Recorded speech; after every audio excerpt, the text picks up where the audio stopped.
മലയൻകീഴ് അത് നേരത്തെ നമ്മൾ സൂചിപ്പിച്ചതാണ്. മച്ചേലിലെ 112 നമ്പർ ബൂത്തിന് സമീപത്ത് നിന്ന് പണം കണ്ടെത്തിയിട്ടുണ്ട്. നേരത്തെ പോയ പൈസ ആയിരിക്കും. അത് 50,000 രൂപയാണ് തറയിൽ വീണ നിലയിൽ കണ്ടെത്തിയത്. തെരഞ്ഞെടുപ്പ് കമ്മീഷൻ ഉദ്യോഗസ്ഥർ ഉടൻ സ്ഥലത്തെത്തും.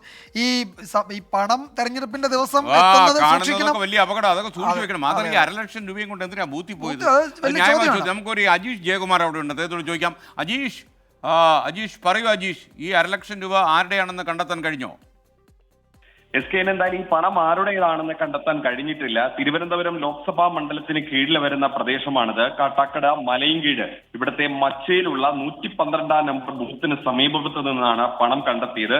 ഈ വിവരം അറിഞ്ഞതിനെ തുടർന്ന് തെരഞ്ഞെടുപ്പ് കമ്മീഷന്റെ ഒബ്സർവർമാർ ഈ ബൂത്തിലേക്ക് തിരിച്ചിട്ടുണ്ട്. 50,000-ഓളം രൂപയാണ് ഈ തറയിൽ നിന്ന് കിട്ടിയത്. പോലീസ് ഉദ്യോഗസ്ഥർ ഈ പണം ശേഖരിച്ച് വെച്ചിട്ടുണ്ട്. ഇത് ആരുടെ പണമാണെന്ന് ഇതുവരെയും കണ്ടെത്താനായിട്ടില്ല. ഒബ്സർവർമാർ ഇവിടെ എത്തി പരിശോധന നടത്തുമെന്നാണ് അറിയിച്ചിട്ടുള്ളത്. അപ്പോ അതൊരു ഒരു പ്രശ്നമാണ്. 50,000 രൂപ ബൂത്തിന്റെ പരിസരത്ത് കിട്ടുക, അത് ആരുടേതാണെന്ന് അറിയില്ല. അതിൽ ഒരു അസ്വാഭാവികത ഉണ്ടല്ലോ SK അല്ലേ?